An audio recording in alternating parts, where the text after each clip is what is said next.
What if the most dangerous thing you can do for your marriage is try to, like, never ever have a fight? Yeah, I mean, it sounds completely backward, doesn't it? Oh. Because we're so conditioned to think that, peace and quiet equals stability. Exactly. But if you really look at the anatomy of betrayal, that quiet is often the sound of a foundation cracking. Oh, absolutely. It's the silence before the collapse. Yeah, and it's like, imagine you're walking on solid ground. You Right. trust gravity, right? You trust the earth beneath your feet. You don't even actively think about You it. just assume it's there. Right, you assume it's there. And then in a single afternoon, or just like a single text message, a single discovery, that ground just opens up and swallows you whole. Which is terrifying. It is. You thought you knew exactly what trust was until it's just broken. So what actually happens to a human brain and to our relationship when the ultimate betrayal occurs? Well, you experience this profound disorientation. It is the absolute definition of having your reality rewritten in an instant. Yeah, the past 10 years of your life suddenly look completely different in the rearview mirror. And that is exactly what we are unpacking today. If you're listening, we are going deep into the clinical psychology of infidelity. Which is such a heavy but important topic. It really is. And we're looking at two highly regarded, incredibly rigorous frameworks. So we have the Gottman method, specifically their attune, attach model in integrative behavioral couple therapy, or IBCT. Which is vital because usually, when we talk about affairs, we're talking purely in the realm of emotion or morality. Or it's gossip, honestly. Exactly, gossip. But these frameworks, they're deeply data-driven. Right. And if you're listening right now, I want to be super clear about our mission today.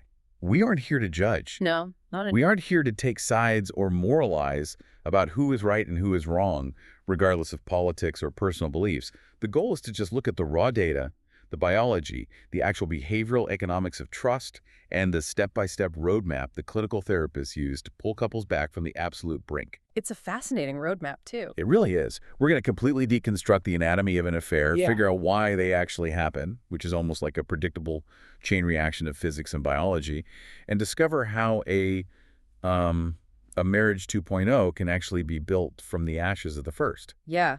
And recognizing that the first marriage is essentially over is the crucial first step there. Right. The work is figuring out what it takes to build a second marriage with the exact same person. Which is so wild to think about, because I always thought of affairs as purely dramatic, impulsive acts. You watch a movie and it's a moment of weakness in the rain. Right, the Hollywood version. Exactly. Right. But when you look at the clinical data, it's treated like a systemic failure. Like if you put these specific elements in a room under this specific pressure, an explosion isn't just possible, it's a statistical probability. It's basically a math equation at that point. Yeah. But before we can even explore how to fix this kind of betrayal, we really have to define what the betrayal actually is. And it turns out, it is not as simple as looking up infidelity in the dictionary. Oh, far from it. Because infidelity isn't universally defined by one specific physical act. Right. From the perspective of IBCT, infidelity is fundamentally defined by two things. It's secrecy and the violation of a couple's shared understanding. Okay, so a shared understanding. Yeah, it's about the breaking of a contract, whether that contract was spoken out loud or just silently assumed. Let's unpack that subjectivity for a second, because if you're listening, think about your own boundaries. For one couple, an emotional connection with a coworker, even if there is zero physical contact. Not even holding hands. Right, even if they never touch hands. That could be a profound marriage-ending betrayal. But for another couple, it might be the discovery of, like, a hidden pornography habit. Or think about an open relationship. You might assume affairs don't happen there, but what if the negotiated rule was, you can sleep with other people, but only once per person? And someone breaks that rule. Yeah.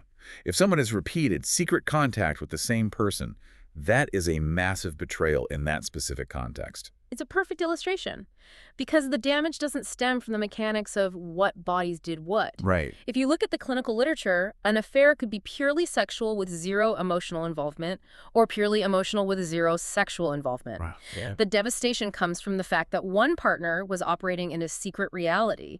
They constructed a shadow world. A shadow world. That is such a vivid way to put it. And we need to look at the statistics just to normalize why clinical therapists spend so much time on this. Because it's everywhere.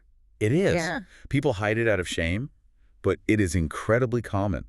The existing data suggests about 1/4 of all men And about a fifth of all women in heterosexual relationships report having sex outside their relationship. That's a huge portion of the population. It's staggering.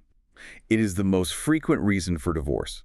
And roughly 1/3 of all couples who walk through the door for couples therapy are sitting on that couch because of an affair. 1 in 3 couples. Yeah. When you think about the sheer volume of human suffering those numbers represent, it means therapists have to be acutely prepared to deal with this, not as some rare anomaly, but as a core pillar of their practice. Right. It's their bread and butter, unfortunately.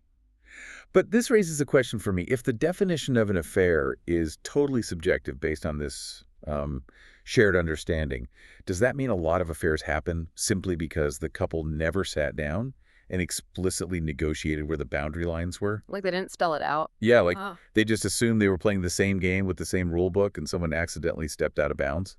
Well, assumptions definitely create a minefield in long-term relationships. People rely on societal norms or their own personal moral compasses, which might be completely different from their partners. Right. But while fuzzy boundaries can lead to hurt feelings and messy arguments, an actual affair almost always involves a conscious element of deception. Ah, okay. Yeah, even if you never sat down and drew a literal map of the boundaries, the partner having the affair usually knows, on some level, that what they're doing would deeply wound their partner if it were discovered. Which is why they hide it.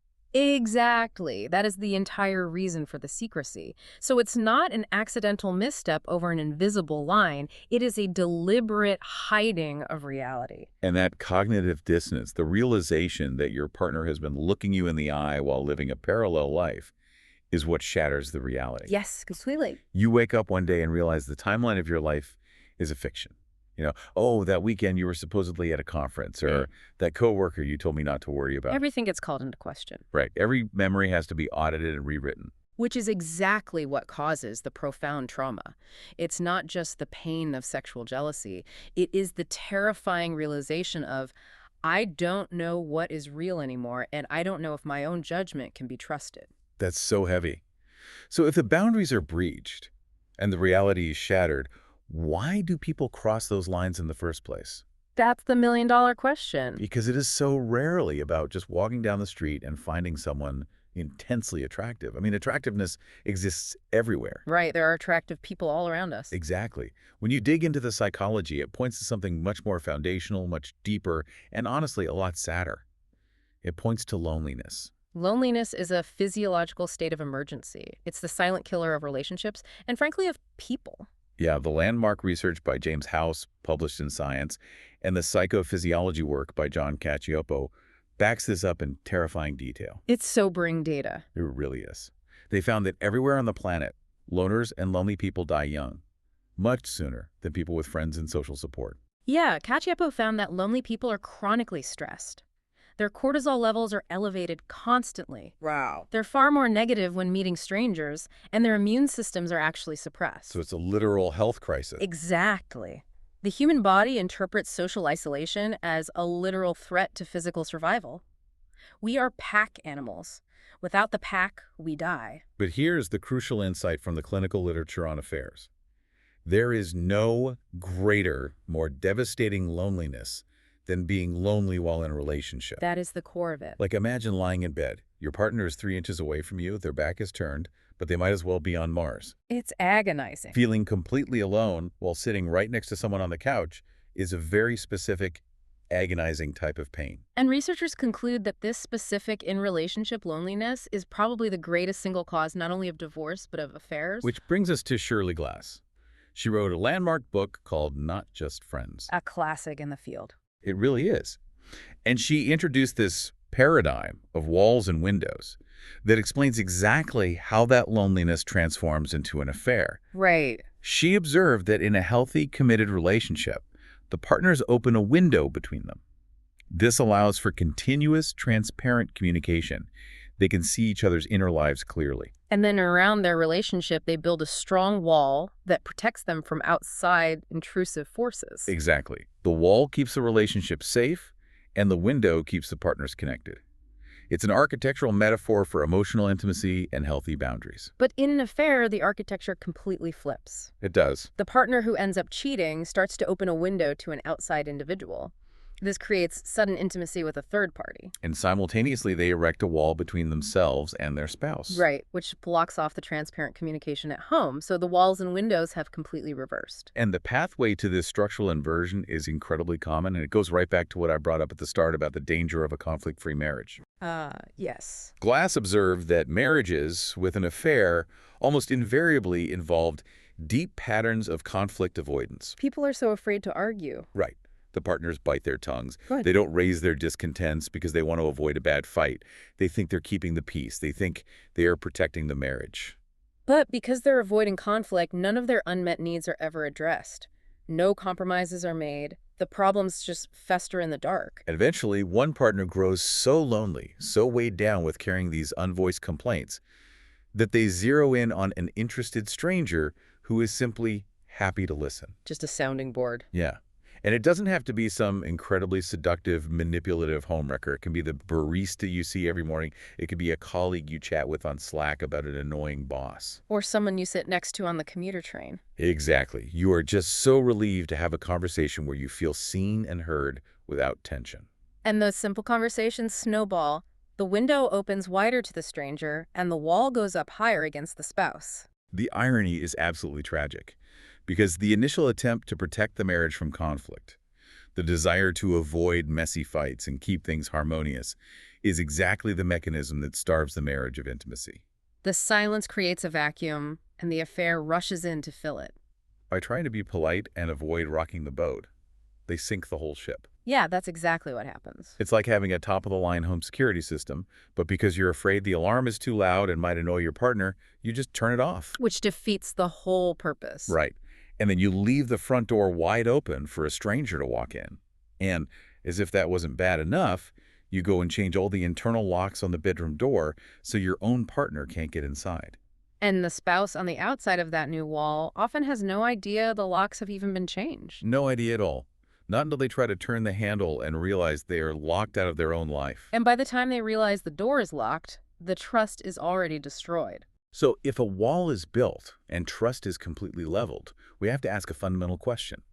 If these clinical therapies are going to rebuild trust, what actually is trust? It's a huge question. It is. We talk about it like it's a magical aura or a fairy tale spark, but clinical psychology looks at it on a molecular, biological level and on a mathematical level. Let's start with the biology because it completely reframes how we understand attachment. Yes, let's do it. The research of Paul Zak focuses heavily on what he calls the moral molecule, oxytocin. The cuddle hormone. Exactly.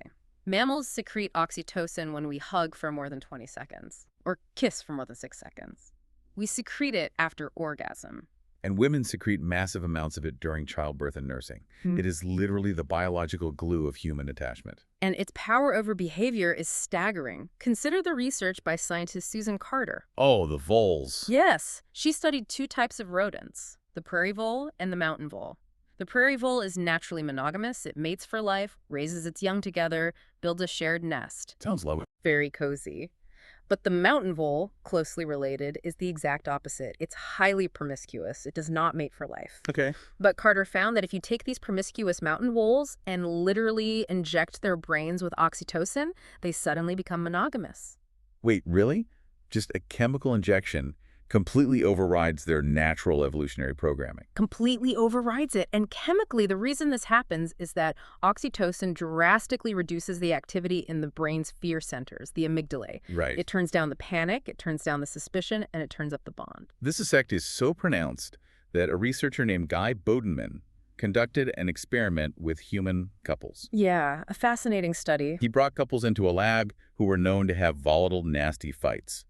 Right before asking them to discuss their most contentious issue, he gave half of them a nasal spray containing oxytocin and the other half a placebo saline spray. And the results were wild. The couples who received the oxytocin became measurably more positive, fair, and compassionate with each other during the fight.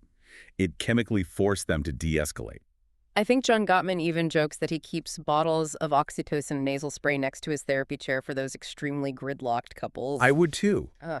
But if oxytocin is this magical bonding agent that turns down fear and makes us compassionate, how do affairs ever happen? How do we ever make these devastating choices? And that brings us to the dark side of oxytocin. because reducing fear isn't always a good thing. No, it's not. It's the Bernie Madoff effect. Yes. I found this mind-blowing. Because if you spray oxytocin up people's noses, they don't just trust their partners more. They're far more likely to trust complete strangers. They let their guard down completely. Exactly. In one Swiss study, people given oxytocin played a financial game with a well-dressed person posing as a banker. The banker promised to multiply their money, but it was essentially a Ponzi scheme setup. Like a classic scam. Right. And the people high on oxytocin gave all their money away because their natural skepticism and fear of being scammed were chemically suppressed. It literally impairs your physiological warning system. It makes you blind to red flags. Which is why researchers jokingly suggest that because we secrete oxytocin after every orgasm, you might want to hold off on having them too early in a new relationship. That's pretty good advice, honestly. Because you might end up totally bonded to someone who is actually terrible for you. Right. Right. Because your brain is chemically forcing you to ignore their toxic traits. So we have this biological molecule that fosters immense trust, but it's blind. It just bonds you to whoever is in front of you. Yeah. To really understand how long-term loyalty works, we have to move from biology to mathematics. Okay, the math of trust. Yeah, Paul Zek didn't just study hormones. He studied the behavioral economics of trust using a lab method called the trust game. If you're listening, imagine you are playing this game right now. It's a great thought experiment. You and a partner, let's call them John and Julie, are each given $10. You sit in separate rooms. In this game, any money that John gives to Julie automatically triples in value. And then Julie gets to decide what to do with the total. She can keep it all or give some back to John, and whatever she gives back also triples. It's a pure game of risk assessment and potential reward. If John plays it safe and keeps his $10, he ends up with $10. Zero risk, but zero growth. But if John and Julie act as a unified team, the math explodes. Right. Let's walk through the math. Let's say John trusts Julie completely and gives her his entire initial $10. It triples. It becomes $30. Plus her original 10, so Julie now holds $40. Now it's Julie's turn. If Julie decides to be entirely selfless and gives all of her $40 back to John, it triples again. John winds up with $120, leaving Julie with nothing. Which is noble, but not a partnership. Right. But if they behave as a true partnership, they share. They maximize their mutual gains. They figure out a split where they both walk away with $60 each, having started with only $10. The fundamental takeaway from the behavioral economics is that teaming up, putting all your eggs in one basket, and deeply trusting the other person yields the absolute highest mutual payoff. And yet, notice how illogical that initial move is from a purely selfish, self-preservation standpoint. Oh, totally. John giving away his only $10 requires immense, vulnerable trust that Julie won't just pocket the $40 and walk away laughing. And in reality, the average amount people actually give in this game is a little under $5. They hedge their bets, they trust a little bit, but they keep a safety net. I have to admit, when I first read this, I felt a strong urge to push back. Why is that?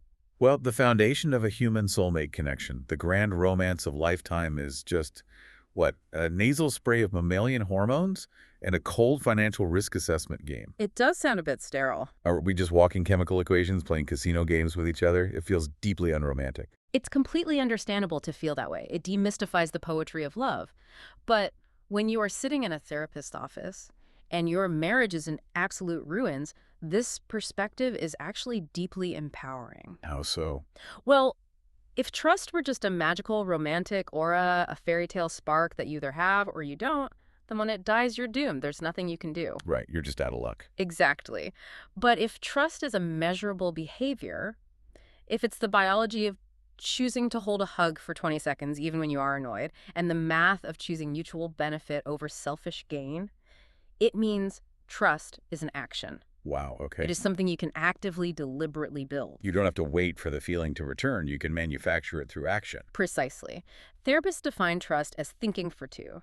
It means behaving in a way that the choices you make maximize the benefits for both of you. Right. In Gottman's research lab, they call this the trust metric. When they analyze a couple's conversation, behavior that elevates the positivity of both partners creates a high trust metric. But when an affair is brewing, or has happened, the relationship shifts into what they call a betrayal metric. Yes. So a betrayal metric must look like a zero-sum game, Right. If I win the argument, you lose. Exactly. One partner's gain is the other partner's loss. It means in any given interaction, someone is keeping score and someone feels defeated. It's a constant power struggle. And research shows that affairs occur most commonly in relationships that have slowly devolved into this zero-sum dynamic. You aren't playing the trust game together anymore. You are actively playing against each other. Knowing the biology of oxytocin and the math of the trust metric is great theory. Yeah. But how do couples actively apply this in the real world to stay loyal over years or decades when they are exhausted and stressed and annoyed with each other? That is the daily grind of marriage. It is. And this is where Carol Rusbolt's work on the investment model comes in, and I found this mind-blowing. Rusbolt introduced game theory into relationship psychology in a truly revolutionary way. She created a metric called CLALT, Which stands for Comparison Level for Alternative Relationships. Yes. It sounds incredibly clinical, but it's something we all do every single day. The concept is that, consciously or subconsciously, we are continuously comparing the payoffs and benefits we receive in our current relationship with the benefits we might receive in other alternative relationships. Right, the what-ifs. Exactly. We look at our partner and then evaluate what it would be like to be single, or what it would be like to date that attractive coworker, or even just what it would be like to cross a boundary and flirt with a stranger. And Rusbolt's investment model is considered the only research framework in the world that can reliably predict an affair in heterosexual couples. Wait, really? The only one? Yes. Most research on infidelity is post hoc. Researchers ask people after the affair why they did it, and human memory is notoriously biased. People rewrite history to justify their actions. Oh, for sure. I only did it because you were mean to me, that kind of thing. Right. But Rusbolt observed the real-time daily processes of how couples either build loyalty or erode it. Think of the CLALT like a social media algorithm in your brain. If you are highly committed, how do you handle that algorithm? You deliberately train it to ignore alternatives. You curate your feed, essentially. You do. You cherish what you have. You actively minimize the importance of what your partner lacks. You nurture gratitude. You proudly, maybe even delusionally, believe your relationship is vastly superior to any other potential alternative. You are the person putting all your $10 into the trust game. Exactly. And crucially, watch how these committed couples handle conflict. When an uncommitted couple has a nasty argument, the CLALT algorithm spikes. They immediately think, I don't need this. I could do better than this. Being single would be easier. But a highly committed couple thinks, I've invested my entire life into this person. This is my teammate. So what do they do when they are furious or feeling neglected? They complain to their partner. Yes. They voice their frustration directly to the source. They keep the conflict inside the wall and communicate through the window. But compare that to Rusbolt's couples who are on the pathway to betrayal. They handle the internal algorithm entirely differently. It is the exact opposite. Yeah. They minimize what they have, and they maximize what is missing. They nurture resentment. They keep a mental ledger of every slight. It's exhausting just thinking about it. It is. And when they have an argument, instead of turning to their partner to resolve it, they turn away. And here is the fatal flaw. They complain about their partner to someone else. Which perfectly aligns with Shirley Glass's Walls and Windows. Oh. By voicing their intimate complaints to a sympathetic third party, that barista, that coworker, they are creating a powerful, dangerous new dynamic. The third party listens. They validate the unhappy partner. They might say, wow, you're so hardworking. I can't believe your spouse doesn't appreciate you. It's a massive hit of dopamine. The unhappy partner starts feeding the algorithm. They maximize what is missing in their marriage, and the third party starts looking like a vastly superior alternative. They feel less lonely. And that internal justification gives them the psychological permission to cross physical boundaries. But the tragedy is that this superior alternative is almost always a complete illusion. The clinical data provides a sobering reality check. Only 3% to 11% of affairs ever transition into long-term committed relationships. That is so low. It's incredibly low. And if the betrayer actually leaves their spouse and marries the affair partner, 75% of those marriages end in divorce. 75%. That is a staggering failure rate. And we have to linger on why that is. Yeah. Because it comes right back to the math of trust. The irony is almost Shakespearean. It really is. You leave your spouse because you feel lonely and you think this new affair partner understands you better. Right. You trust them more. But the very foundation of your entire new relationship is built with a co-conspirator. Someone who actively helped you deceive, lie, and cheat. Imagine lying in bed with your new spouse, the person you had the affair with. You both know for a fact that the other person is highly capable of sustained, high-level deception. So the seeds of doubt are already there. If they get lonely again, why wouldn't they do it to you? The betrayal metric is literally baked into the foundation of the house. The paranoia is inescapable. You can never fully trust someone when your origin story requires a massive betrayal, which is exactly why they collapse. So we've talked about the slow, systemic buildup, the loneliness, the biology, the algorithms of resentment. Let's talk about the explosion. The moment of discovery. What actually happens the moment this alternative relationship is discovered by the unsuspecting partner? When they pick up the phone and see the texts, or when they find the hotel receipt? According to the clinical literature, it is not just a sad, tearful breakup. No, it is a severe physiological, psychological trauma. It's trauma. It is trauma in the most rigorous clinical sense of the word. Shirley Glass was the first to explicitly identify that the betrayed partner often suffers a literal PTSD reaction upon discovering the infidelity. Post-traumatic stress disorder. The exact same diagnosis given to soldiers returning from combat or survivors of horrific natural disasters. Because the nervous system's reaction is identical. The symptoms aren't just being really sad. The betrayed partner experiences violent, intrusive thoughts and images. They might have agonizing, high-definition fantasized flashbacks of their spouse with the affair partner. They experience extreme hyperarousal, sleeplessness, nausea, hypervigilance. They are suddenly scanning their environment for threats constantly. Their fundamental sense of safety in the universe has been destroyed. It brings up profound existential questions of self-worth. They spiral. Am I ugly? Is there something fundamentally broken about my intuition? Was my entire life for the past 5 years a complete joke? It challenges their ability to evaluate reality. This is a highly volatile, dangerous juncture for therapists. When a couple walks into a clinic in the immediate, raw aftermath of discovery, the emotional temperature in the room is off the charts. And the frameworks we're discussing offer a massive, blazing warning to therapists about how to handle this. Because a lot of traditional therapists, when faced with a screaming, sobbing, enraged client, will intuitively try to control or down-regulate that anger. They try to diffuse the bomb. Right. They might try to calm the hurt partner down to make the room feel safe. Yeah. Their fear is that if the anger is too intense, the betraying partner will just get defensive, say, I can't take this abuse, walk out the door, and the marriage is over. But the Gottman method and IBCT absolutely forbid this approach. They argue that trying to suppress or manage the hurt partner's pain is incredibly destructive. The hurt partner desperately needs their agony to be seen, felt, and met with deep, unflinching remorse. And that simply cannot happen if the pain is clinically sanitized. Attempting to calm them down denies them the right to their PTSD, which is a completely natural, biological reaction to the trauma they've just endured. Okay, but logistically, how does a therapist actually manage that? How do you get 2 screaming people, or 1 screaming person and 1 completely shut down person, to actually begin repairing? You can't just let them hurl insults for an hour. Right. That's not therapy. It requires immense skill. The IBCT approach uses specific techniques to navigate this without suppressing the emotion. First, the therapist must maintain a deeply non-judgmental stance toward the participating partner, the one who had the affair. Which has to be incredibly difficult. As a human being, your instinct is naturally to side with the victim who is sitting there traumatized. It is. But if the therapist judges the betrayer instantly builds a wall.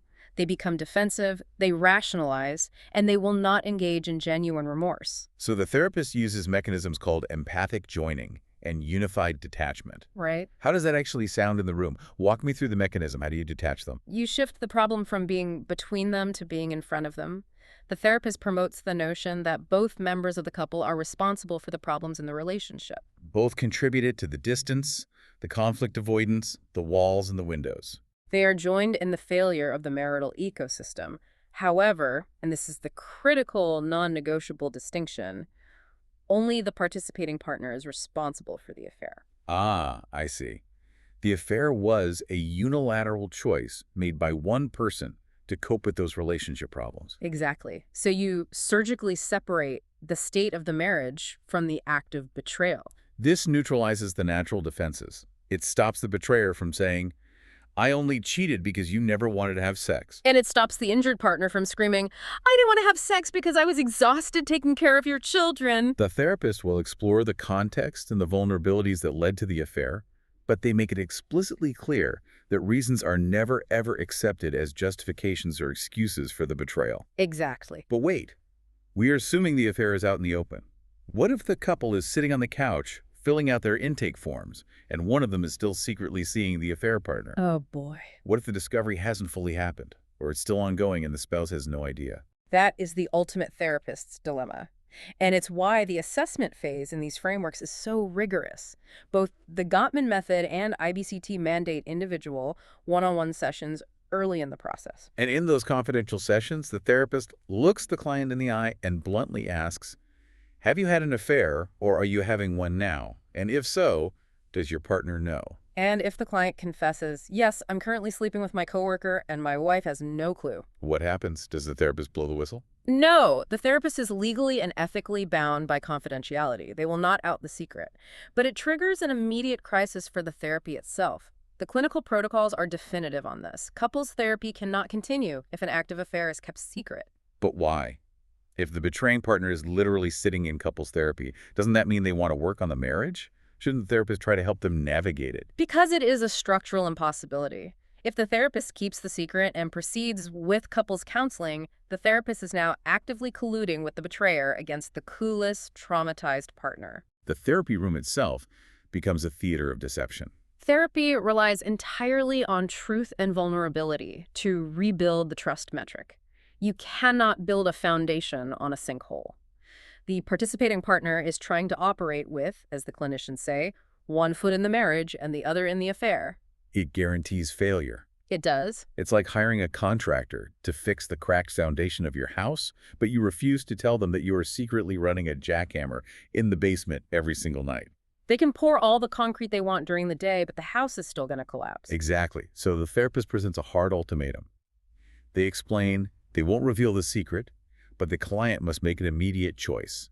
Either end the affair entirely, reveal it to the spouse so it is no longer a secret, or terminate couple therapy immediately. They will not proceed under a cloud of active deception. There is a really intense case example of this in the clinical notes. An IBCT therapist was working with a couple, and during the individual session, the wife revealed she was currently deeply involved in a secret lesbian affair. Wow. She stated she planned to stay with her husband and desperately wanted to improve their marital relationship, but she absolutely refused to give up or disclose her relationship with her female lover. The tension in that room must have been incredible. What did the therapist do? The therapist held the line. He explained his ethical position, told her that couples therapy could not structurally continue under these conditions, and gave her referrals for individual therapy to figure out what she wanted. And did they come back? The couple never returned for further sessions. And what's really sad is that the husband never even called the therapist to follow up. He likely just accepted whatever fabricated excuse his wife gave him for why they were stopping therapy. The therapy halted, the secret lived on, and presumably the marriage eventually dissolved. It highlights how intractable a secret competing relationship is. You cannot build a new marriage while actively maintaining the wrecking ball. Okay, so let's assume the wrecking ball has stopped swinging. The affair is fully in the past, it has been completely disclosed, and all contact with the affair partner has been permanently severed. How do you actually clear the rubble and rebuild the house? This brings us to the core of the Gottman method, the atone, attune, attach model. It is a very specific, manualized, three-phase roadmap. And it is not a fast or easy process. It is agonizing. Let's start with phase 1, atone. During the atone phase, the therapist sets aside any analysis of the marriage entirely. They do not talk about the conflict avoidance or the dead bedroom. The focus is 100% on the hurt partner. The involved partner, the betrayer, must sit on the couch and listen without a single ounce of defensiveness.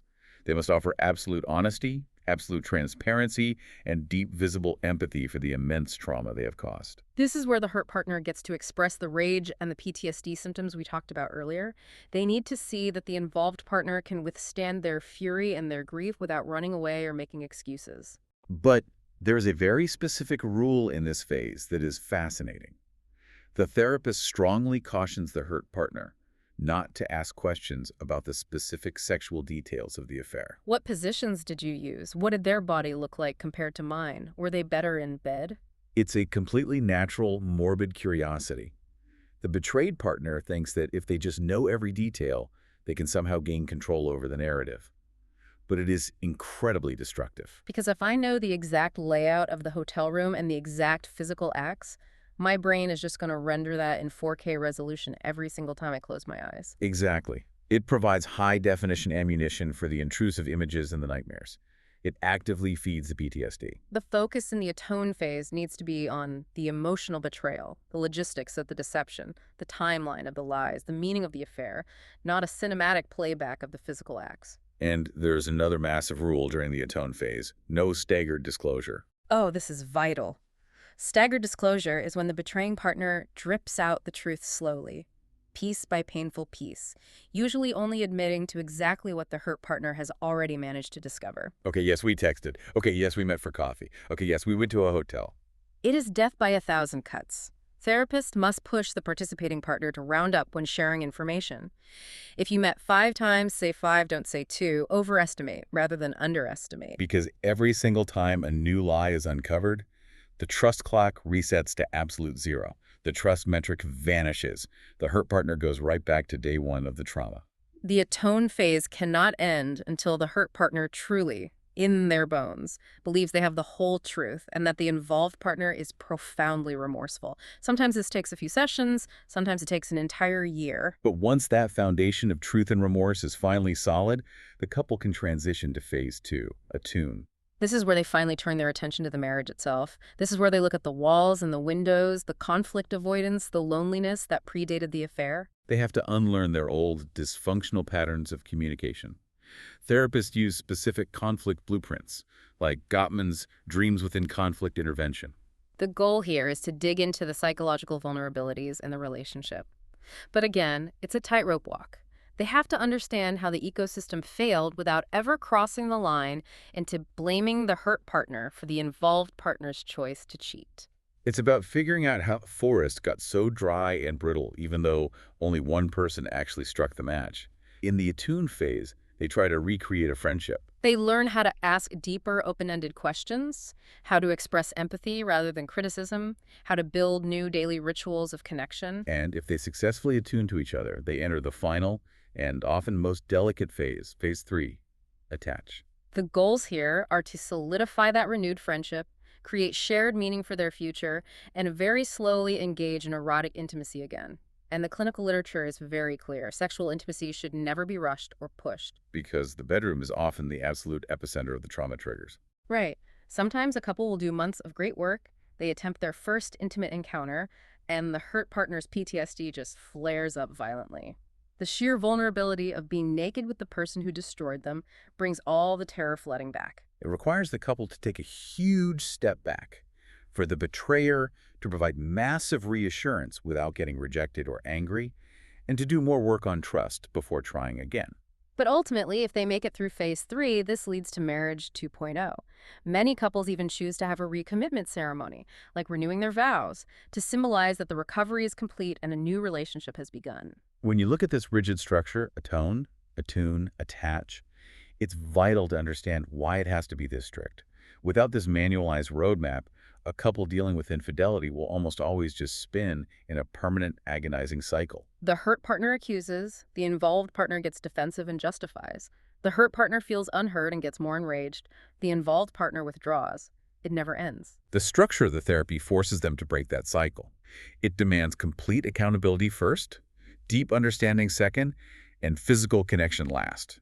To really understand how messy, how painful, and ultimately how successful this process can be, we need to look at the in-depth clinical case study provided in the psychological literature, the story of Hal and Jillian. This case brings every single abstract concept we've discussed into sharp, painful focus.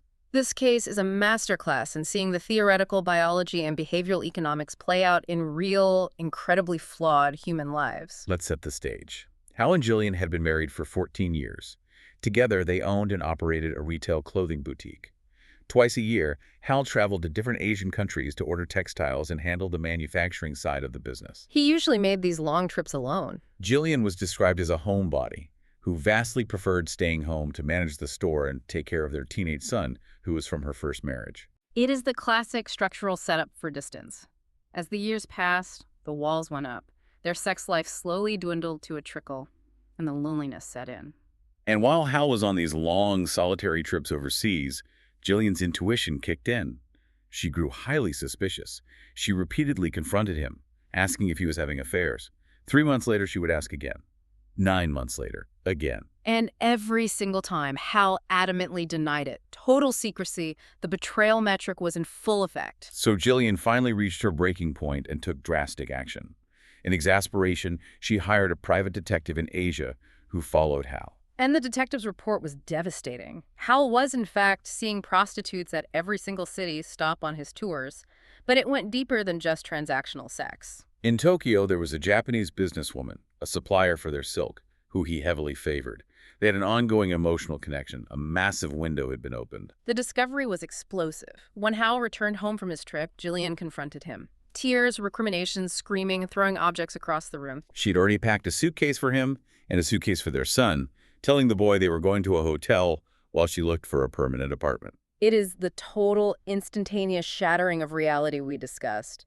The ground vanished. Hal was utterly devastated by the reality of losing his family. He begged to return to the house, but for 6 long months, Jillian refused to let him back in.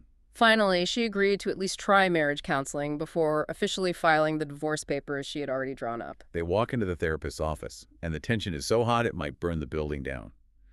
Jillian is suffering from severe PTSD. She reports intrusive thoughts, fantasized visual flashbacks of Hal with the Tokyo businesswoman, nightmares, sleeplessness, hypervigilance, and severe depression. This brings them right into the crucible of the atone phase. And Jillian was armed for it. She brought an entire thick notepad filled with questions. Where did this happen? When? How long? How many women total? Did you love her? How much money did you spend on them? What gifts did you buy? And Hal had to sit on that couch and answer them honestly, without a shred of defensiveness, for 10 months. 10 months of the atone phase. It is a grueling marathon of accountability. That is much longer than usual. But with so many different women over so many years, there was a massive amount of historical ground to cover. And Jillian really zeroed in on the Japanese businesswoman, because that wasn't just physical. There was an emotional bond. Jillian realized she had essentially pursued this woman all over the continent through her detective. When Jillian heard the details about her, she completely cracked open. She actually fled the therapist's office halfway through a session and didn't return. The therapist had to call her the next day just to make sure she was safe. It's psychological flooding. Her nervous system simply couldn't handle the influx of reality. And this is where the therapist's active intervention is paramount. Jillian was so filled with aggressive rage and contempt that Hal was starting to shut down. So the therapist had to actively step in and role play for Jillian. Yeah, the therapist had to use empathic joining to translate Jillian's aggressive anger into expressions of deep, vulnerable pain. Jillian would scream something like, "I want to jump off a bridge to get away from you." And the therapist would interject and model saying, "I was so devastated. What I was told by the investigator absolutely destroyed my heart. These betrayals have broken me. I am completely shattered." By translating the attack into pure, unadulterated pain, it allowed Hal to actually hear the impact of his actions without his brain instantly putting up a defensive wall. The therapist also supported Hal with empathy about how hard it was to face the enormity of Jillian's feelings. At one point, Hal broke down and said he felt like a monster, that he dreamed of being hung from a lamppost to die. He felt immense crushing guilt. He voiced his shame and his apologies countless times over those 10 months. Finally, after that grueling marathon, Jillian felt she had the whole truth, no staggered disclosure, and she believed his profound remorse. They finally moved into the attune phase, and this is where the psychology gets incredibly deep. The therapist used the Dreams Within Conflict blueprint to look at a gridlocked, everyday problem they had: how to parent Jillian's teenage son. And by discussing their completely opposite parenting philosophies, they accidentally uncovered the deep childhood traumas that had built the walls in their marriage and ultimately drove the affair. It almost always connects back to the family of origin. Let's look at Hal's background first. He was raised in Lebanon by a wealthy father who was a constant, blatant philanderer and highly physically abusive. Hal learned very early on as a little boy to avoid negative emotions and just silently accept his father's bad behavior. If he talked back or complained, he was slapped. So Hal's survival mechanism was to shut up, go do whatever he wanted in secret, and if he got caught, just take the physical punishment. It was a price he was willing to pay for freedom.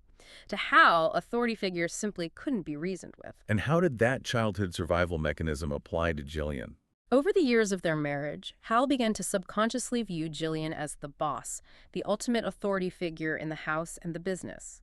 And because he felt unappreciated by her, resentment built into a smoldering fire.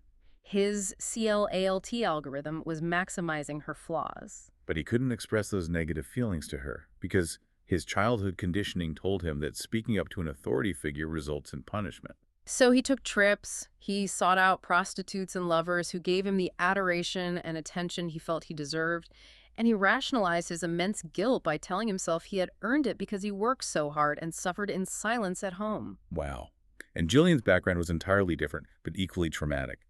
She was raised by a severely schizophrenic mother who, out of deep paranoia, would only eat saltine crackers. Jillian ended up living in a filthy, neglected apartment, was finally taken away by social services at age 10, and spent the rest of her childhood bouncing through the foster care system. She felt like a total orphan. No one ever gave her healthy limits, and no one ever put her needs first. So to Jillian, any form of harsh discipline toward her son felt like literal child abuse. It triggered her own abandonment trauma. She desperately wanted to be the nurturing, gentle, endlessly listening parent she never had. Hal, on the other hand, thought the boy needed strict discipline, rules, and spankings, just like he received, to survive a tough world. And the massive breakthrough in the attune phase happened when they finally, truly understood each other's hidden history. Jillian realized she had been highly critical, almost contemptuous, of Hal for years. She never expressed gratitude for his hard work because she felt she carried the entire weight of the world alone, just like she did as a 10-year-old child in foster care. She never thanked him. Hal realized his affairs were fueled by this deep, festering resentment of feeling like a fill-in employee rather than a respected partner, combined with his total inability to just look his wife in the eye and say, "I feel unappreciated." They finally saw the walls and the windows. They saw exactly how their unhealed childhoods provided the bricks to build the walls between them. And by understanding the why without justifying the betrayal, they could start to dismantle the resentment. They could finally start playing the trust game together. Which brings them to the final phase, attach. After 18 months of intense therapy, they had smoothed out the conflict management. Fondness and admiration were slowly returning. They were laughing together again. It was time to approach physical, sexual intimacy. But as we discussed, the trauma response is powerful and unpredictable. After their very first time having sex again, Jillian suddenly grew cold and highly critical. She pointed out a minor flaw in a household project he had just finished. She picked a fight. But the therapist helped him see what was underneath that sudden criticism. It wasn't about the project, it was terror. Jillian was absolutely terrified of the vulnerability she felt having sex with him again. Criticism was a powerful subconscious tool to put emotional distance between them, to protect her heart from being shattered if he ever left for his lovers again. It was her PTSD flaring up to protect her. And because Hal had been fully transformed by the atone and attune phases, he didn't get defensive. He didn't yell at her for criticizing his project. He understood the terror underneath it. He gave her massive amounts of reassurance. They agreed to take the erotic life very slowly. Just simple explorations of sensuality, holding hands, long hugs to build that oxytocin without the pressure of performance. And eventually, 2 months later, they tried intercourse again, and they both agreed it felt genuinely wonderful. After a grueling 2-year-long journey, therapy ended successfully. They even planned a recommitment ceremony to celebrate marriage 2.0. I think what stands out to me so clearly from Hal and Jillian's story is how the affair was the explosive, visible symptom. It was the fireball that brought them to the clinic. But the actual disease that caused it was decades of unhealed childhood wounds, terrible conflict management, and profound, silent loneliness. Infidelity is the ultimate stress test of the structures we build in our relationships. It tests the integrity of the walls and the transparency of the windows. And what clinical psychology reveals is that trust isn't just a warm emotion, it's a measurable metric. It is the behavioral economics of continuously choosing we over me. And rebuilding that trust requires incredible bravery. It requires the betrayer to endure the searing, humiliating pain of the atone phase. It requires both partners to dig deep into their uncomfortable, traumatic past in the attune phase. And it requires the betrayed partner to have the immense courage to be physically and emotionally vulnerable again in the attach phase. But there is a profound silver lining in the IBCT research data. They found that couples who have experienced infidelity, who choose to stay together and actually complete this rigorous, painful therapy, often end up with more improved, highly satisfied relationships over a 5-year follow-up period than couples who go to therapy for completely different, less severe reasons. That is incredible. The absolute crucible of the affair actually forces them to burn down the dysfunctional systems and build a fundamentally stronger, more honest marriage 2.0 than the marriage 1.0 they started with. It strips away all the illusions, all the polite avoidance, and forces them to finally communicate with total transparency. But it really does. Let's pull all of this together and leave you with a thought to mull over. We spend so much energy in our lives trying to avoid conflict. We swallow our complaints, we bite our tongues, we try to keep the peace because we are so deeply afraid that fights will tear our relationships apart. But based on everything we've learned today from these clinical texts, from the walls and windows, to the algorithms of the betrayal metric, to the deep isolation of Hal and Jillian, Is it possible that a polite, quiet, completely conflict-free relationship is actually the most dangerous place a couple can live?